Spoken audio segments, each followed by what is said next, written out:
देखिए, जिस तरह से पूरा देश जानता है, दिल्ली आंदोलन 2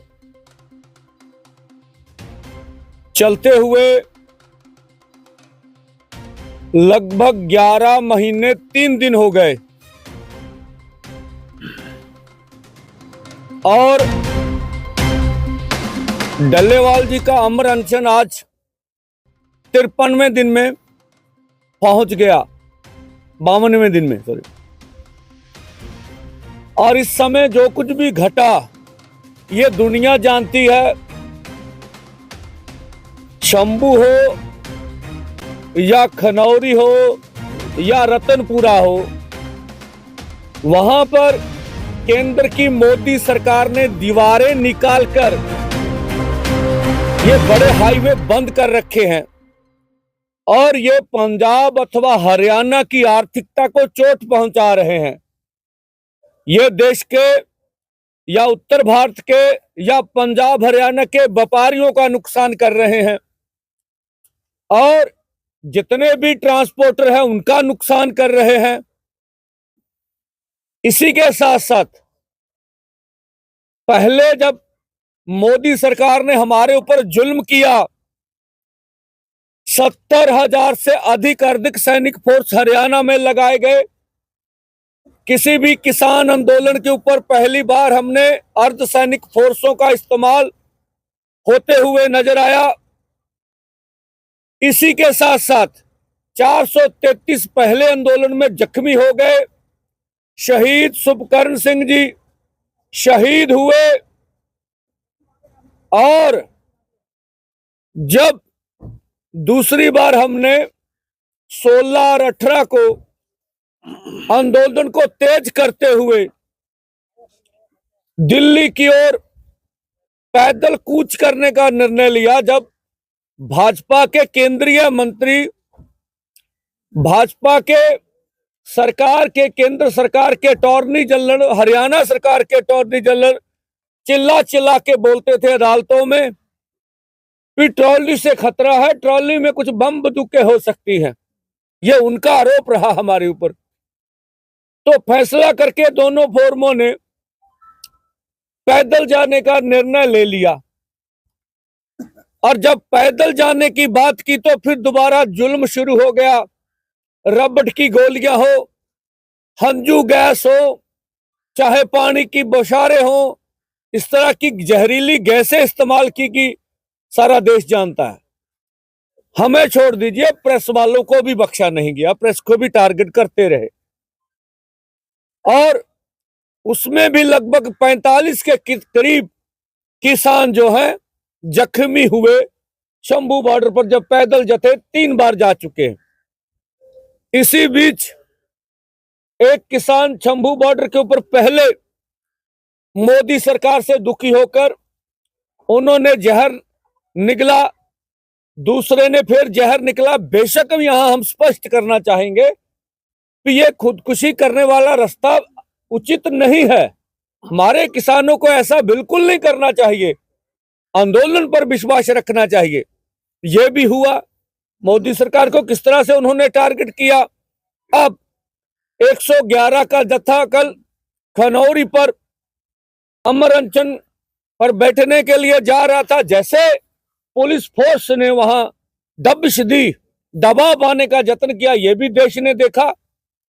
और आज फिर हम लोग, जो मोदी सरकार अभी मन बनाकर बैठी है, ये कहने की बातें हैं जो भाजपा के प्रवक्ता चैनलों पर बोल रहे हैं। हम वार्ता के लिए तैयार हैं, हम बातचीत के तैयार हैं, हम लोग बातचीत करना चाहते हैं। पंजाब के प्रवक्ता खास करके हम 5 फसलें दे रहे थे, माने नहीं, किसी लीडर का नाम लेते हैं, ये झूठ बोल रहे हैं, असत्य बोल रहे हैं। कौन सी 5 फसलें? क्यों देश को गुमराह करते हो? आप कॉन्ट्रैक्ट फार्मिंग बोल के गए थे, पीयूष गोयल जी का बयान है। तो कभी भी दोनों फॉर्म कॉन्ट्रैक्ट फार्मिंग का कभी भी समझौता नहीं करेंगे। यह देश हित में, किसान मजदूर के हित में नहीं है जो बोला जा रहा है। और जो हमने देखा था, जो केंद्र के मंत्री जो बोल रहे थे, आपने जब प्रेस ने बोला भी आप वार्ता करोगे, तो बोला भी हरियाणा का फीडबैक नहीं देखा आपने। तो हमें तो बहुत, किसान तो हमारे से खुश हैं। तो ये इलेक्शन जीत लेने की जो बात है, ये भाजपा के ऊपर भारी पड़ रही है। उनका ये मानना भी हमें और कुछ नहीं, हम तो इलेक्शन जीत रहे हैं। इसके बारे में सब हमारा निर्णय है दोनों फोरमों का। इलेक्शन कौन जीते कौन हारे ये हमारा विषय नहीं है। इलेक्शन भारत में मुद्दों पे आधारित नहीं होते हैं। यहां धन बल, बाहुबल और इसी के साथ साथ एक परसेप्शन बनाकर इलेक्शन जीते जाते हैं। और जहां कल संघ के मुखिया बोल रहे थे कि 1947 में राजनीतिक आजादी आई, अगर आप अपने देश के वासियों को जो 140 करोड़ हैं उनकी आर्थिक विकास को पीछे रखकर, उनके मौलिक अधिकारों को पीछे रखकर इस राजनीति पर टिकेंगे भी हर मस्जिद के नीचे आपको शिवलिंग नजर आए, आप हिंदू मुसलमान की राजनीति के नाम पर देश में इलेक्शन जीतकर ये बोलेंगे देश पूरा खुश है, तो ये भारत इस तरह का मुल्क नहीं रहा। यहां सभी धर्म मिलजुल के रहते रहे, बड़ा सौहार्दपूर्ण माहौल रहा है। और आज जो दोनों फोरमों ने फैसला किया है कि 21 जनवरी को चौथा जत्था 101 किसान मजदूर का पैदल दिल्ली की ओर शंभू बॉर्डर से कूच करेगा। और जिस तरह से हमने देखा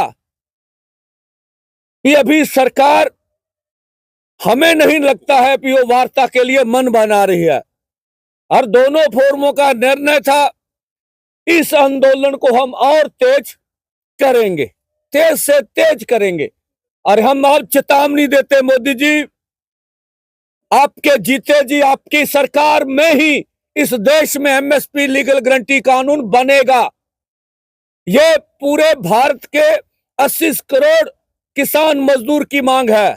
ये देश के किसान मजदूर को कर्ज मुक्त आपकी सरकार को करना पड़ेगा, चाहे आदिवासियों की मांगे हो, चाहे मजदूर की नरेगा का सवाल हो, सभी मांगे ये देश हित में है।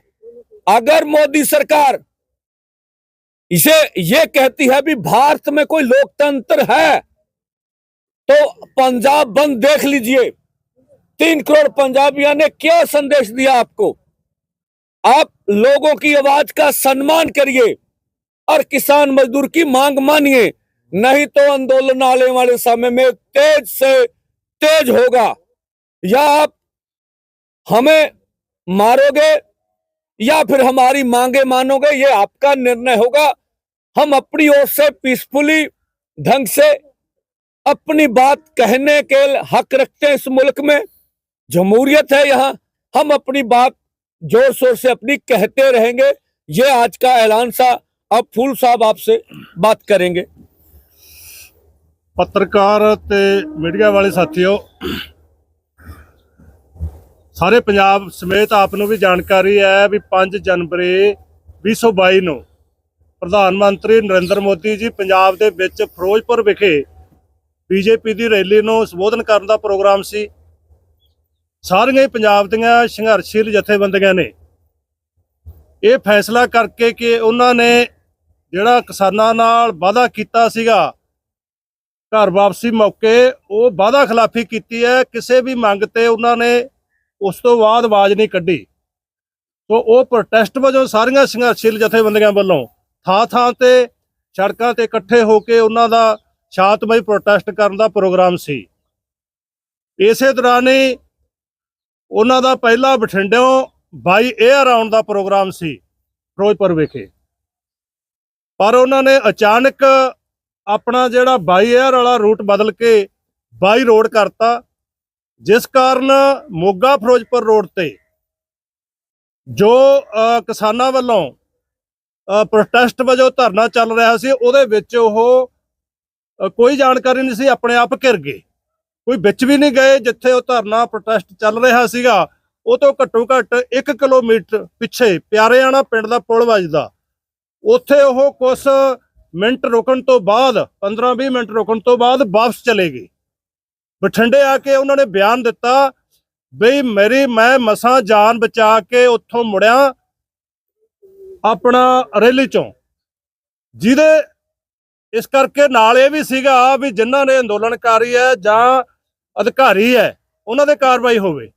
ਪਰ ਉਸ ਸਮੇਂ ਦੇ ਮੁੱਖ ਮੰਤਰੀ ਚਰਨਜੀਤ ਚੰਨੀ ਜੀ ਨੇ ਉਸੇ ਮੌਕੇ ਸਾਫ਼ ਕਰਤਾ ਸੀਗਾ ਵੀ ਕੋਈ ਤੁਹਾਡੇ ਤੇ ਕਿਸੇ ਨੇ ਡਲਾ ਨਹੀਂ ਮਾਰਿਆ, ਫੁੱਲ ਵੀ ਨਹੀਂ ਮਾਰਿਆ, ਕੋਈ ਤੁਹਾਡੇ ਲਾਗੇ ਨਹੀਂ ਆਇਆ, ਇਸ ਕਰਕੇ ਵੀ ਅਸੀਂ ਕਾਰਵਾਈ ਕਿਹਦੇ ਤੇ ਕਰ ਦਈਏ, ਕਿਸੇ ਤੇ ਕਾਰਵਾਈ ਕਰਨ ਦੀ ਲੋੜ ਨਹੀਂ। ਪਰ ਉਹਨਾਂ ਨੇ ਪੰਜਾਬ ਸਰਕਾਰ ਦੀ ਪੁਲਿਸ ਨੇ ਉਸ ਮੌਕੇ ਸਿਰਫ ਅਣਪਛਾਤਿਆਂ ਤੇ ਇੱਕ ਸਿੰਪਲ FIR ਥਾਣਾ ਕੁਲਗੜ੍ਹੀ ਜ਼ਿਲ੍ਹਾ ਫਿਰੋਜ਼ ਦੇ ਵਿੱਚ ਦਰਜ ਕਰਕੇ ਰੱਖ ਲਈ। ਉਸ ਤੋਂ ਬਾਅਦ ਕੁਝ ਸਮੇਂ ਬਾਅਦ ਉਹਦੇ ਵਿੱਚ 25 ਵਿਅਕਤੀ ਉਹਨਾਂ ਨੇ ਇੱਕ ਟ੍ਰੈਫਿਕ ਰੋਕਣ ਦੀ ਧਾਰਾ ਦੇ ਤਹਿਤ, ਛੋਟੀ ਧਾਰਾ ਦੇ ਤਹਿਤ ਥਾਣਾ ਕੁਲਗੜ੍ਹੀ ਦੇ ਵਿੱਚ 25 ਆਗੂ, ਜਿਨ੍ਹਾਂ ਦੇ ਵਿੱਚ ਸਾਡਾ VKG ਕ੍ਰਾਂਤੀਕਾਰੀ ਦਾ ਸੂਬਾ ਪ੍ਰਧਾਨ ਬਲਦੇਵ ਸਿੰਘ ਜੀਰਾ ਵੀ ਸ਼ਾਮਲ ਸੀਗਾ, ਉਹਨਾਂ ਨੂੰ ਨਾਮਜ਼ਦ ਕਰਤਾ ਛੋਟੀ ਸਿੰਪਲ ਧਾਰਾ ਦੇ ਤਹਿਤ। ਉਸ ਤੋਂ ਬਾਅਦ ਐ ਸਮਝ ਲਓ 2022 ਜਨਵਰੀ, ਹੁਣ 2025 ਆ ਗਈ, 3 ਸਾਲ ਬੀਤ ਗਏ, ਕੋਈ ਉਹਦੇ ਤੇ ਕਾਰਵਾਈ ਨਹੀਂ ਹੋਈ। ਪਰ ਹੁਣ ਪੰਜਾਬ ਸਰਕਾਰ ਨੇ ਕੇਂਦਰ ਸਰਕਾਰ ਦੇ ਦਬਾਅ ਥੱਲੇ ਆ ਕੇ ਜਾਂ ਸੁਪਰੀਮ ਕੋਰਟ ਦੇ ਦਬਾਅ ਥੱਲੇ ਆ ਕੇ ਪੰਜਾਬ ਸਰਕਾਰ ਦੀ ਪੁਲਿਸ ਨੇ ਉਹਦੇ ਵਿੱਚ 307 ਧਾਰਾ, ਇਰਾਦਾ ਕਤਲ ਦੀ ਧਾਰਾ ਜੋੜ ਕੇ ਉਹਨਾਂ ਆਗੂਆਂ ਦੇ ਜਿਹੜੇ 25 ਤੇ ਉਹਨਾਂ ਨੇ ਨਾਮਜ਼ਦ ਕੀਤੇ ਸੀਗੇ ਉਹਨਾਂ ਦੇ ਗ੍ਰਿਫਤਾਰੀ ਵਾਰੰਟ ਜਾਰੀ ਕਰਤੇ। ਸੋ ਇਸ ਕਰਕੇ ਅਸੀਂ ਦੋਨੇ ਫੋਰਮਾਂ ਵੱਲੋਂ ਅੱਜ ਦੀ ਪ੍ਰੈਸ ਕਾਨਫਰੰਸ ਦੇ ਵਿੱਚ ਜਿੰਨੀਆਂ ਵੀ ਸੰਘਰਸ਼ੀਲ ਜਥੇਬੰਦੀਆਂ ਉਹਦੇ ਵਿੱਚ ਸ਼ਾਮਲ ਸੀ, ਸਾਰੀਆਂ ਵੱਲੋਂ ਪੰਜਾਬ ਸਰਕਾਰ ਦੀ ਤੇ ਪੰਜਾਬ ਸਰਕਾਰ ਦੀ ਪੁਲਿਸ ਦੀ ਇਸ ਕਾਰਵਾਈ ਦੀ ਨਿਖੇਧੀ ਕਰਦੇ ਆ, ਕਿਉਂਕਿ 307 ਧਾਰਾ ਉਦੋਂ ਲੱਗਦੇ ਹੁੰਦੇ ਆ ਜਦੋਂ ਕੋਈ ਕਿਸੇ ਦੇ ਸੱਟ ਵੱਜੀ ਹੋਵੇ, ਜਾਨਲੇਵਾ ਸੱਟ ਵੱਜੀ ਹੋਵੇ, ਕੋਈ ਉੱਥੇ ਟਕਰਾਈ ਨਹੀਂ ਹੋਇਆ। ਸੋ ਇਸ ਕਰਕੇ ਬਿਲਕੁਲ ਪੋਲੀਟੀਕਲ ਬੇਸ ਤੇ, ਕੋਈ ਇਹਦਾ ਲੀਗਲ ਬੇਸ ਹੈ ਨਹੀਂ। ਪੋਲੀਟੀਕਲ ਬੇਸ ਤੇ ਸੈਂਟਰ ਸਰਕਾਰ ਚਾਹੁੰਦੀ ਹੈ ਵੀ ਜਿਹੜੇ ਆਗੂ ਇਹ ਦਿੱਲੀ ਕਿਸਾਨ ਅੰਦੋਲਨ ਭਾਗ 2 ਦੇ ਵਿੱਚ ਜੁਟੇ ਹੋਏ ਆ, ਇਹ ਅੰਦੋਲਨ ਰੋਜ਼ ਆਪਣੀਆਂ ਸਿਖਰਾਂ ਛੂਹ ਰਿਹਾ, ਵੀ ਉਹਨਾਂ ਨੂੰ ਉਲਝਾਇਆ ਜਾਵੇ ਕਿਸੇ ਲੋਟ, ਉਹ ਅੰਦੋਲਨ 'ਚ ਭਾਗ ਨਾ ਲੈ ਸਕਣ। ਸੈਂਟਰ ਸਰਕਾਰ ਦੀ ਨੀਤ ਹੈ, ਪਰ ਪੰਜਾਬ ਸਰਕਾਰ ਉਹਦਾ ਵਿਰੋਧ ਕਰਨ ਦੀ ਬਜਾਏ ਉਹਦੇ ਪਦ ਚਿੰਨ੍ਹਾਂ ਤੇ ਚੱਲਦੇ ਹੋਏ ਅੱਖਾਂ ਮੀਚ ਕੇ ਉਹ 307 ਦਾ ਪਰਚਾ ਦਰਜ ਕਰਕੇ ਵਾਰੰਟ ਜਾਰੀ ਕਰ ਰਹੀ ਹੈ। ਅਸੀਂ ਅੱਜ ਦੀ PC 'ਚ ਕਹਿੰਦੇ ਆ ਵੀ ਪੰਜਾਬ ਸਰਕਾਰ ਤੇ ਪੰਜਾਬ ਦੀ ਪੁਲਿਸ ਸਾਡੇ ਆਗੂਆਂ ਤੋਂ ਆਪਣਾ ਹੱਥ ਹੈ, ਗ੍ਰਿਫਤਾਰੀ ਵਾਲਾ ਹੱਥ ਹੈ, ਪਿੱਛੇ ਰੱਖੇ, ਤੇ ਨਹੀਂ ਜੇ ਉਹ ਇੱਧਰ ਨੂੰ ਗ੍ਰਿਫਤਾਰੀਆਂ ਕਾਰੋਬਾਰ ਨੂੰ ਵਧਣਗੇ ਤਾਂ ਇਹਦਾ ਜਿਹੜਾ ਹੈਗਾ ਸਮੁੱਚੇ ਪੰਜਾਬ ਦੇ ਕਿਸਾਨਾਂ ਵੱਲੋਂ, ਜਥੇਬੰਦੀਆਂ ਵੱਲੋਂ ਡਟ ਕੇ ਵਿਰੋਧ ਕੀਤਾ ਜਾਊਗਾ। ਵਾਹਿਗੁਰੂ ਜੀ ਕਾ ਖਾਲਸਾ, ਵਾਹਿਗੁਰੂ ਜੀ ਕੀ ਫਤਿਹ।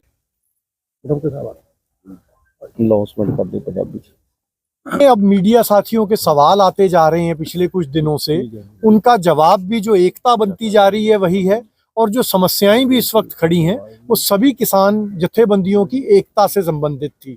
लेकिन आप देखिए जिस हिसाब से आपने 9 की रैली देखी, SKM की, KMM की, SKM नॉन पॉलिटिकल की, उसका असर अब पंजाब से और हरियाणा से बाहर होता जा रहा है। अब जो कॉलें दी जाएंगी 18 तारीख की और बड़ी घोषणा के बाद, उसके अंदर मध्य प्रदेश और राजस्थान के अंदर GKS, पूर्वी राजस्थान किसान मजदूर समिति और आदिवासी परिवार, उनकी तरफ से उनको बराबर किया जाएगा।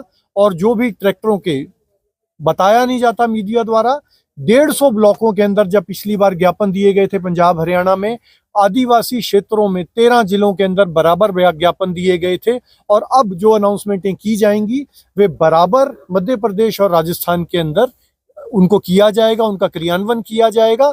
और जैसे फूल साहब ने बताया कि 3 साल पुराने केस में जहां की 1.5 किलोमीटर तक कोई मौजूद नहीं था, उन पे 307 लगाई गई।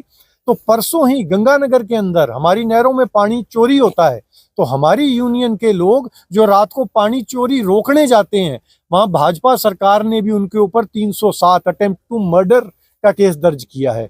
तो ये आवाज दबाने का काम सिर्फ पंजाब में नहीं, जहां जहां कोई भी संघर्षशील व्यक्ति अपनी आवाज उठा रहा है, सोयाबीन की लड़ाई मध्य प्रदेश में हुई, वहां पर भी उनके ऊपर सीधा अटेम्प्ट टू मर्डर के केस दर्ज किए जाते हैं। तो ये एक साइन है कि सरकारें किस तरह दबाना चाहती हैं।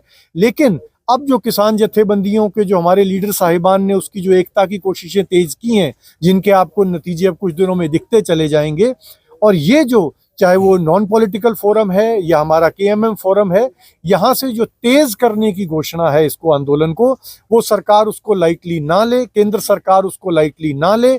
अब कोई भी नुकसान भुगतने को तैयार है और इस संघर्ष को आगे बढ़ाया जाएगा हर स्टेट के अंदर। ਸਾਹਿਬ ਨੇ ਤੁਹਾਨੂੰ ਹਿੰਦੀ 'ਚ ਦੱਸਿਆ, ਉਹਦੀ ਪੰਜਾਬੀ ਦਾ ਅਨੁਵਾਦ ਕਰਦੇ ਆ। 6, 8 ਤੇ 14 ਦਸੰਬਰ ਨੂੰ ਜੋ ਇੱਥੋਂ ਆਪਾਂ ਸਟੇਜ ਤੋਂ ਸ਼ੰਭੂ ਬਾਰਡਰ ਤੋਂ ਦਿੱਲੀ ਵੱਲ ਨੂੰ 3 ਜਥੇ ਕੂਚ ਕੀਤੇ ਸੀਗੇ ਔਰ ਬੜੇ ਪੀਸਫੁਲੀ, ਬੜੇ ਸ਼ਾਂਤਮਈ ਤਰੀਕੇ ਦੇ ਨਾਲ ਉਹ 101 ਜਥੇ ਜਿਹੜੇ ਨੇ ਉਹ ਅੱਗੇ ਵਧੇ। ਔਰ ਇਸੇ ਹੀ ਤਰੀਕੇ ਦੇ ਨਾਲ ਜੋ ਦੋਨਾਂ ਫੋਰਮਾਂ ਦੇ ਵਿੱਚ ਪਾਸ ਹੋਇਆ, ਉਹ 21 ਜਨਵਰੀ ਨੂੰ 101 ਕਿਸਾਨਾਂ ਦਾ ਜਿਹੜਾ ਜਥਾ ਹੈਗਾ ਉਹ ਅੱਗੇ ਦਿੱਲੀ ਵੱਲ ਨੂੰ ਕੂਚ ਕਰੇਗਾ। ਔਰ ਨਾਲ ਦੀ ਨਾਲ ਉਹਨਾਂ ਦੀ ਅਗਵਾਈ ਸਰਦਾਰ ਮਨਜੀਤ ਸਿੰਘ ਜੀ ਰਾਏ ਸੂਬਾ ਪ੍ਰਧਾਨ ਬੀਕੇਯੂ ਦੁਆਬਾ ਔਰ ਦਾਸ ਬਲੌਂਗ ਸਿੰਘ ਬਹਿਰਾਮ ਕੇ ਸੂਬਾ ਪ੍ਰਧਾਨ ਬੀਕੇਯੂ ਬਹਿਰਾਮ ਕੇ ਕਰਨਗੇ। ਔਰ ਅੱਗੇ ਜਿਸ ਤਰ੍ਹਾਂ ਸਰਕਾਰਾਂ ਨੇ ਪਿਛਲੇ ਜਿਹੜੇ ਸਾਡੇ 3 ਜਥੇ ਗਏ ਸੀਗੇ, ਉਹਨਾਂ ਦੇ 3 ਦਰਜਨ ਦੇ ਕਰੀਬ ਪ੍ਰਸ਼ਾਸਨ ਨੇ ਉਹਨਾਂ ਨੂੰ ਫੱਟੜ ਕੀਤਾ ਸੀਗਾ, ਇੰਜਰਡ ਕੀਤਾ ਸੀਗਾ। ਤੇ ਮੈਂ ਕਹਾਂਗਾ ਦੇਸ਼ ਦਾ ਕਿਸਾਨ ਜਿਹੜਾ ਉਹ ਬੜਾ ਸ਼ਾਂਤਮਈ ਤਰੀਕੇ ਦੇ ਨਾਲ ਪੀਸਫੁਲ ਹੋ ਕੇ ਅੱਗੇ ਨੂੰ ਵੱਧਦਾ। ਤੇ ਔਰ ਇਹਨਾਂ ਲੋਕਾਂ ਦੇ ਕਹਿਣ ਦੇ ਉੱਪਰ ਹੀ ਜਿਹੜਾ ਇਹ ਕਹਿੰਦੇ ਸੀ ਵੀ ਅੱਗੇ ਅਸੀਂ ਜਾਣ ਨੂੰ ਕੋਈ ਤੁਹਾਨੂੰ ਰੋਕ ਨਹੀਂ ਸਕਦਾ, ਤੇ ਪੈਦਲ ਤੁਸੀਂ ਜਾ ਸਕਦੇ ਹੋ, ਤੇ ਪੈਦਲ ਚੱਲਣ ਤੋਂ ਵੀ ਅੱਗੇ ਜਾਣ ਤੋਂ ਰੋਕਿਆ ਜਾ ਰਿਹਾ ਹੈ। ਤੇ ਇਸ ਪਰੋਂ ਅਸੀਂ 21 ਜਨਵਰੀ ਨੂੰ ਇੱਥੋਂ ਅੱਗੇ ਵਧਾਂਗੇ। ਅੱਗੇ ਸਰਕਾਰ ਦੀ ਹੈਗੀ ਆ ਵੀ ਕਿਸ ਤਰੀਕੇ ਨਾਲ ਕੀ ਗੱਲਬਾਤ ਚੱਲਦੀ ਆ, ਕੀ ਨਹੀਂ ਕਰਦੀ ਹੈਗੀ। ਅਸੀਂ ਇੱਥੋਂ ਦੇਸ਼ ਦੇ ਪ੍ਰਧਾਨ ਮੰਤਰੀ ਨੂੰ, ਦੇਸ਼ ਦੇ ਖੇਤੀਬਾੜੀ ਮੰਤਰੀ ਨੂੰ ਔਰ ਜ਼ੋਰ ਅਪੀਲ ਕਰਦੇ ਹਾਂ ਕਿ ਦੂਜੇ ਪਾਸੇ ਜਗਜੀਤ ਸਿੰਘ ਡੱਲੇਵਾਲ ਅੱਜ ਲਗਾਤਾਰ 52 ਦਿਨ ਤੋਂ ਮਰਨ ਵਰਤੇ ਬੈਠੇ ਹੋਏ ਨੇ ਔਰ ਕੱਲ ਤੋਂ 111 ਕਿਸਾਨ ਜਿਹੜੇ ਨੇ ਉਹ ਮਰਨ ਵਰਤੇ ਬੈਠ ਚੁੱਕੇ ਨੇ। ਉਹ ਸਰਕਾਰ ਨੂੰ ਹੁਣ ਗੱਲਬਾਤ ਜਿਹੜੀ ਉਹ ਸ਼ੁਰੂ ਕਰਨੀ ਚਾਹੀਦੀ ਆ। ਸਾਡੇ ਦਰਵਾਜ਼ੇ ਹਮੇਸ਼ਾ ਖੁੱਲੇ ਨੇ, ਅਸੀਂ ਗੱਲਬਾਤ ਕਰਨ ਵਾਸਤੇ ਤਿਆਰ ਹੈਗੇ ਆ।